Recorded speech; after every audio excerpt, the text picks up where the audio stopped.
Let's go ahead and talk about the Christmas Norfolk stems. Now, in this box, I'm going to show you, we were sent these to test out for our Christmas decor, and we absolutely love them. I love that when you pull them out, they just have this soft, real touch feel to them. I like the look of them. They just look more realistic than the other garland that you used to see around during Christmas time. Now, these are going to be the 18 inches, so these are perfect for a larger vase, especially on a tabletop. You can set them out with ornaments in them. You can add a string of twinkling lights to add a little bit of depth in there, and they look absolutely amazing. These things just kind of flow easily.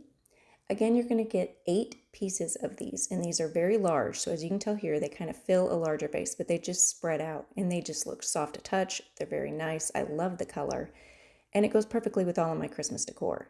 Since we were sent these to test out, we would say that we do recommend them. We really like the Norfolk stems, and these being the 18 inches makes them very versatile. You can put them in so many different things.